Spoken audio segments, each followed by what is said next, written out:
Welcome to our podcast. I'm Kaitlin. I'm Antonio. And I'm Juliana. And the topic that we will be discussing is Eva Kittay's work on taking dependency seriously. The first point is that dependency is misrepresented and sometimes not even represented in both society and Rawls' theory of equality.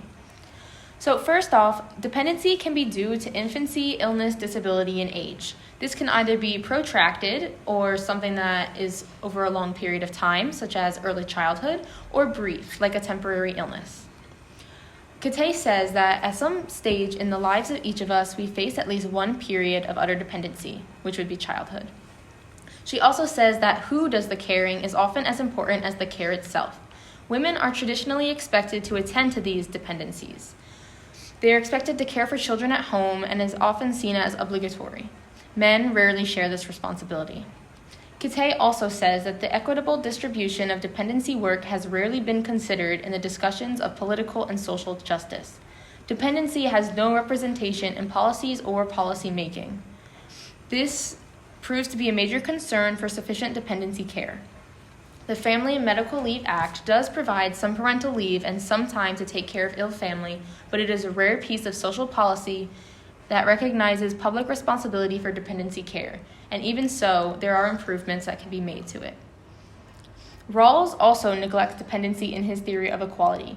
His egalitarian ideal requires mutual reciprocity, something that cannot always be present in situations of dependency, such as young children or ill people. The dependency critique of liberal egalitarianism says that dependents and caretakers are both neglected by the interpretation that society is equal and that individuals have equal power. White middle-class men are implicitly used as a standard for equality in many different areas. The dependency critique also says that constructing society as made up of equals ignores the inevitable dependencies, once again, such as childhood.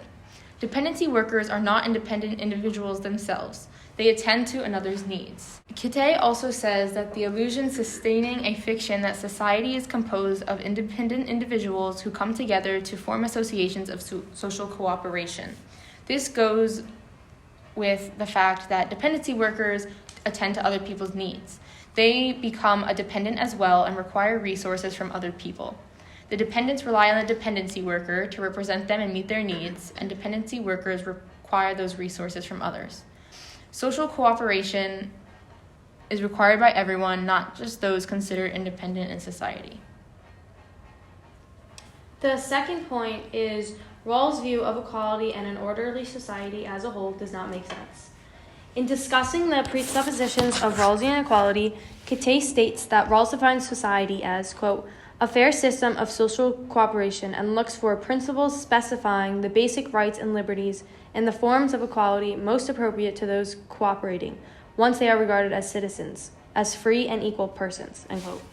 Rawls uses his original position, which is a hypothetical scenario in which free and equal people create principles of justice for everyone as a whole without knowing anything about their own identities, to represent how the equality of citizens is shown.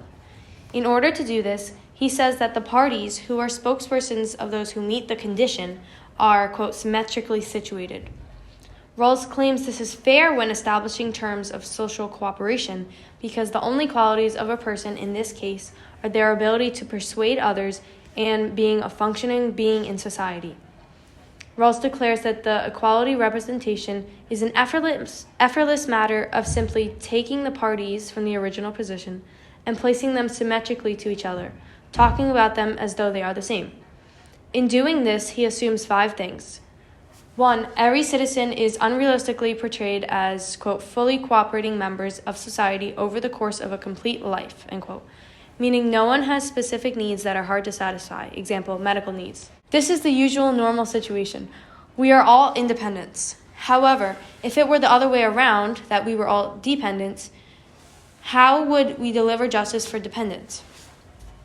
2, the symmetry Rawls puts forth for the representatives in his original position is restricted to people as, quote, free and equal. In this case, free means, quote, a source of a self-authenticating valid claims, end quote. But as a dependency worker, they can't be self-originating, and often there is no obvious separation between the claims that arise with the charge versus the ones on their behalf. Additionally, freedom is the bond between they and their dependents have. 3. Rawls' definition of equality does not have a measure. Given a free and equal human's moral power, well-being is supposedly the indicator of their primary goods. It allows people to see their own conception of the good.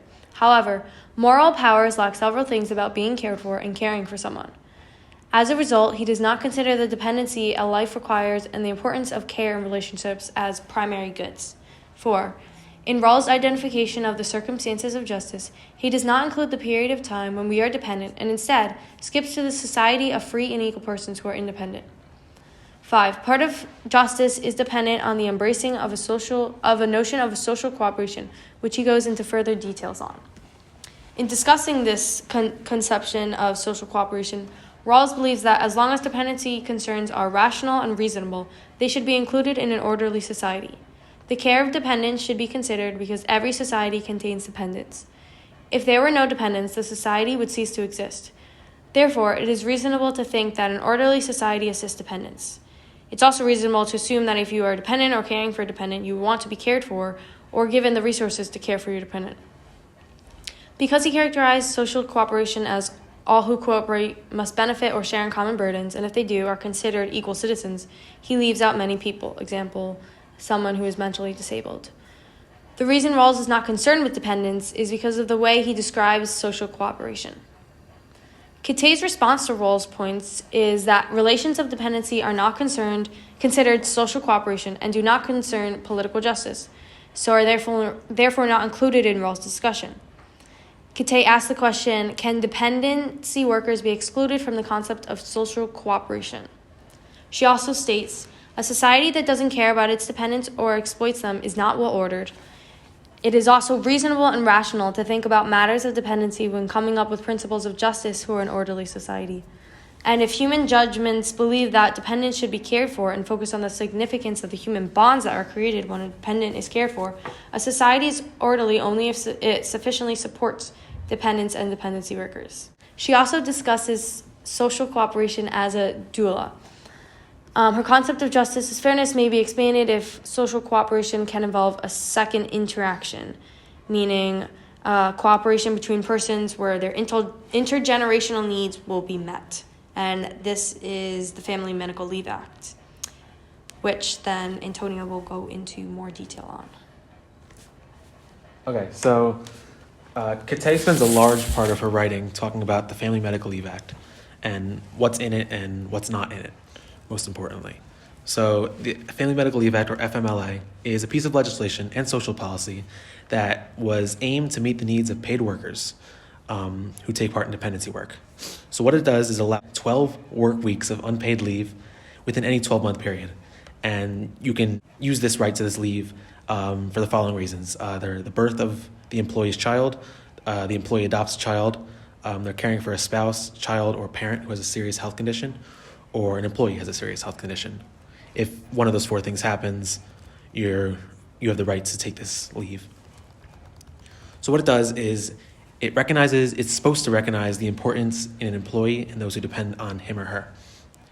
And this is a really important piece of legislation because it's the only one like it. Without this, in the United States, employees wouldn't have this covered.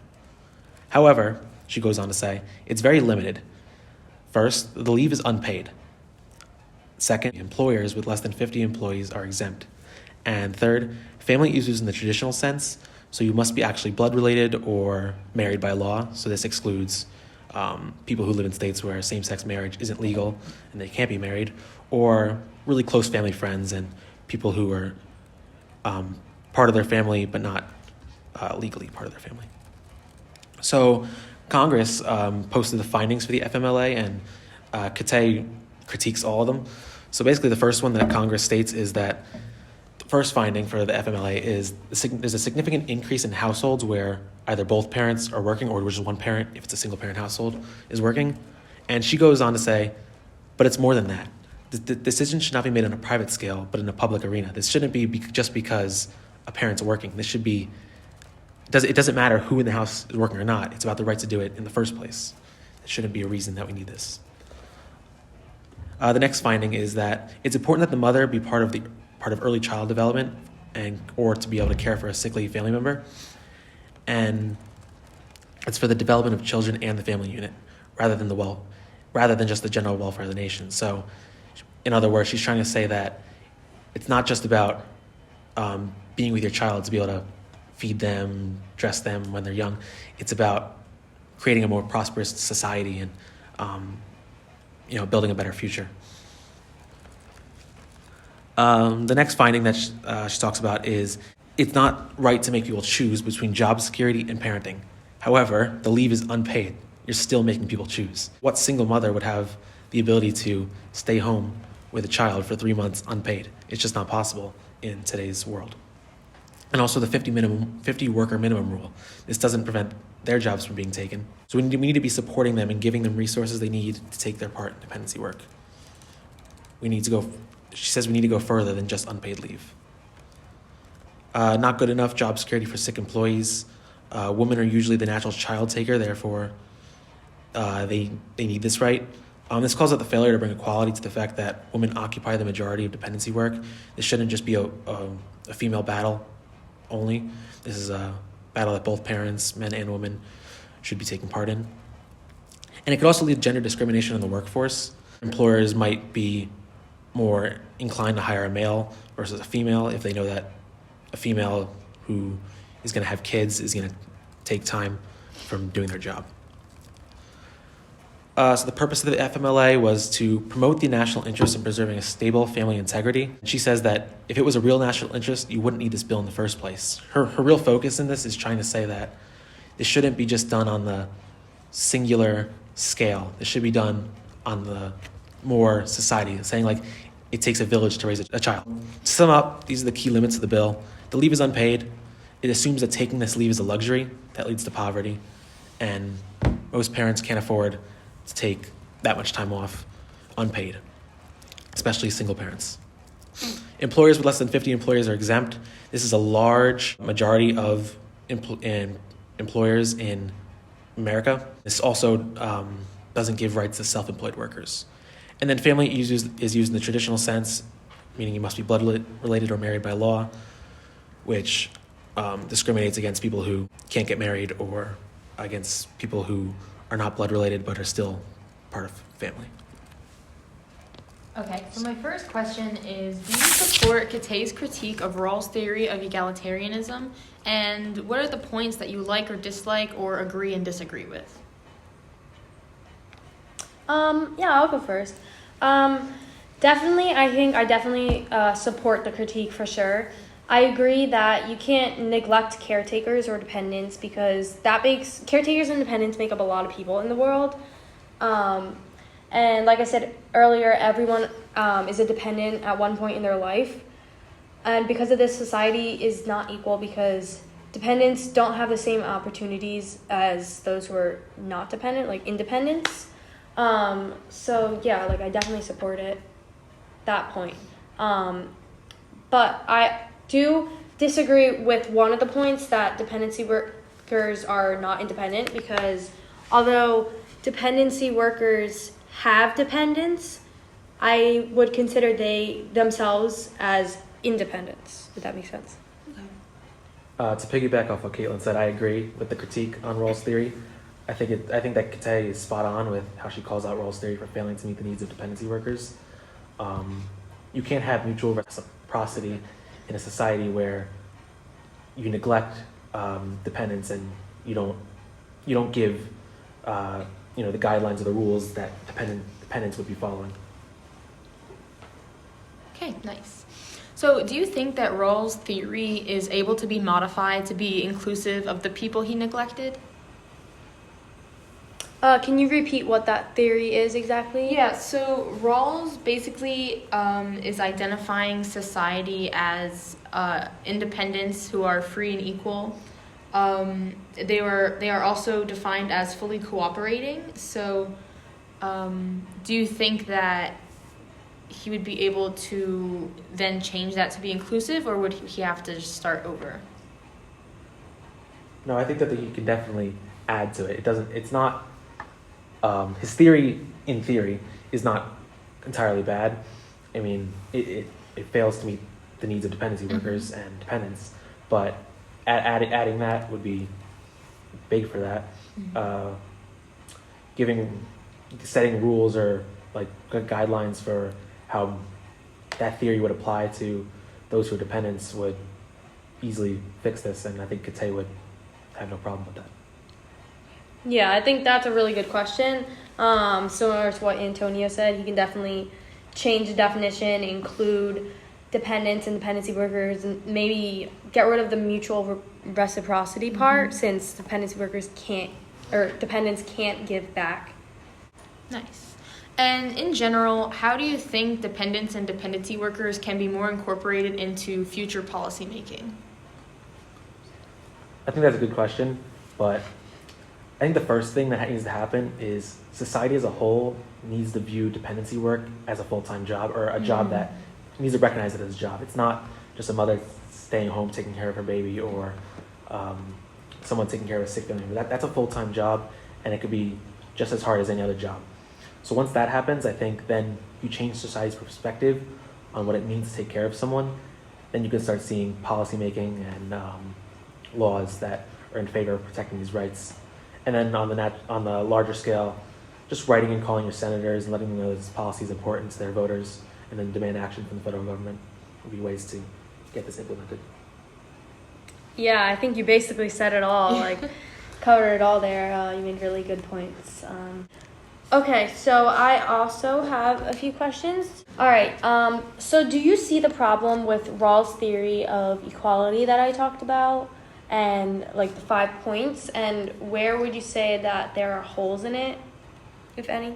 Yeah, so the obvious point is that Rawls' theory neglects dependency, therefore excluding both the dependents and dependency workers. He says all free and equal people reciprocate, but that's something that dependents are unable to do, which kind of highlights on the second point where he puts forth that all people are free and equal. Also going along with the first point that everyone is unrealistically portrayed as an independent. And I think those are really big points. Yeah, definitely.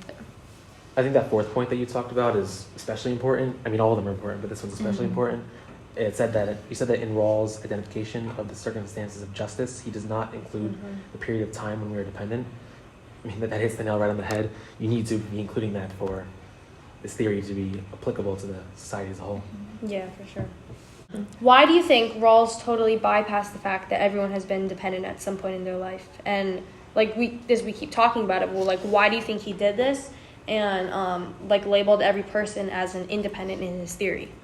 So I think it's either that he just forgets about the needs and rights for dependent workers and dependents, or it's just that he doesn't know how to answer the question. He can't figure out how to get his theory to apply to dependent workers and dependents. I mean, this topic and this controversy with dependency workers and dependency work is very complex, and it's not something that can be just applied to the whole nation with one singular theory. I think this is a very complex and rigid issue that's not easy for him to add to his theory.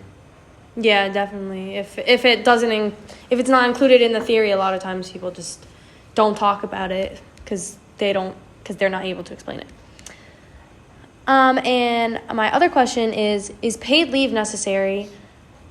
And should women be forced to go back to work prematurely? How much time is enough time for them to recover? And who should decide how long they take to recover? Should it be them, their employer, or the government?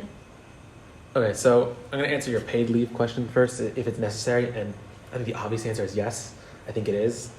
The majority of Americans are living paycheck to paycheck and can't afford to take time off from work, not even 3 months in the first place. Having a kid is expensive, and we should really try to give mothers and parents the resources they need to raise kids properly. And then your second question was, should women be forced to go back to work prematurely, and how much time is necessary? I think no. I think it's very important for mothers or fathers to have a bond with their offspring. The first couple of weeks and months are crucial for child development. The child psychologist Erik Erikson's theory of child development talks about how newborn infants go through a stage of basic trust versus mistrust. In this stage, the caregiver who provides the infant with their basic needs develops a special bond for them. and this stage has been proven crucial for having self-esteem and healthier personal relationships later in life. So taking a mother out of the home early and not giving the child and the mother proper time, or father, proper time to bond and fulfill this stage can really disrupt later child development and their later relationships they develop in life. For sure. Yeah, and I definitely agree because not only do the mothers have to care for their newborn, but they also have to focus on recovery of themselves because childbirth is extremely strenuous and does take a large physical toll. Yeah, definitely, for sure. Okay, so I have some questions for you guys. My first one, why do you think that the FMLA chose to only limit its rights to family in a traditional sense? For example, married by law or blood related? So I think that many people don't realize that there isn't actually a true definition of what a family looks like, but that standard has been set, and that's what the FMLA formed it around. Obviously, we know that in today's society, a family isn't just, a mom, a dad, and a child or two children. It could be basically anybody could be in the family. In answering that question, I would also say you don't want random people using the excuse to take off when they're not actually helping. So I think that's why they chose it to only limit it to family members, so that, like, if you have a friend who wants to help care for the baby but, like, doesn't actually need to, they can't just be like, oh, I need to take off, like, tell their job, I need to take off to help care for my friend's baby. I need to take off for, 8 weeks. I think that's why they did it. I think also want something to add to that real quick. The bill was also written almost 30 years ago, so in the past 30 years, society's view of what a family is has definitely changed. Right. Some people would argue that Congress in 2020 was able to authorize the passing of a $5 trillion stimulus package that directly sent money to the people of the United States during the COVID-19 pandemic is direct proof that the same could be done for dependency workers during paternity leave or taking time off to care for sick family members. Do you agree with this statement? Is that possible? Why or why not? Yeah, in answer to that question, I would say that money definitely should be given to dependency workers because, especially in the case of mothers, they have to take off, when they have a child. They don't have a choice. Their body needs that recovery. They don't have an option. So they definitely need to be paid, the dependency workers. All right, to wrap everything up, in Kittay's Taking Dependency Seriously, she discusses how dependency is misrepresented in society and Rawls' theory and view of equality and an orderly society doesn't make sense. This is seen in his definition of free and equal people and the fact that he simply does not talk about those who are dependents, example, children or elderly people. And she also discusses how the Family Medical Leave Act is not very good in that the leave is unpaid, family is used in the traditional sense, and it does not apply to all employers. Thanks for listening to our podcast, and we hope you have a great rest of your day.